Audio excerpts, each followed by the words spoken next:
Go find your basket of fruit and pick out an apple you think looks good. Now, using a sharp cutting knife, carefully cut the apple at a slight diagonal so that it slices right through the center of the apple core. While we're here, let's save 2 of the seeds because we'll be needing them later. Now that we've got our 2 halves, let's take the side that still has the bottom attached and place it face down on a cutting board. We'll need to place 2 butter knives perpendicular with the top and bottom of the apple. Now we can carefully cut down along one side of the apple core until the knife bottoms out on our makeshift spacers, then use the spacers as a guide to gently cut in from the side. When the 2 cuts meet, you'll have an apple wedge that pops right out. And while we're here, let's cut a piece from the other side the same way. Now our goal with these is to cut out 3 more L-shaped wedges about 1/4 inch thick. And this time, rather than cutting in sideways toward your fingers, try turning the piece over so you can cut downward and meet the first cut at the bottom. Now with a little wiggle, a new apple wedge should break free.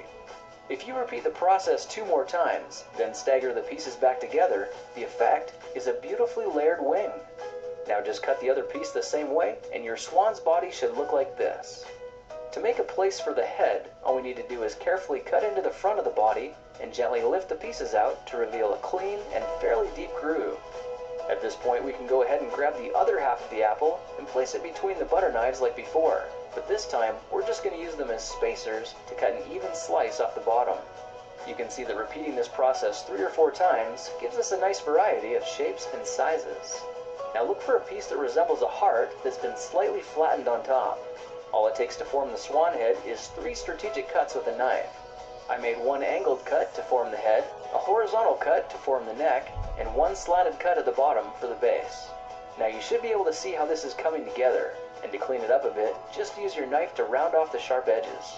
All that's left now is to place the apple seeds where you think the eyes should go, then use the side of a butter knife to press them firmly into position.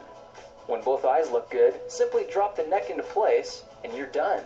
You've just created a beautiful and decorative apple swan. I spritzed mine with a bit of lemon juice to help prevent it from turning brown, then put it on display to show off for our dinner guests later that night. If you try using different apples, you'll get a nice contrast of colors, and every bird will look a little bit different.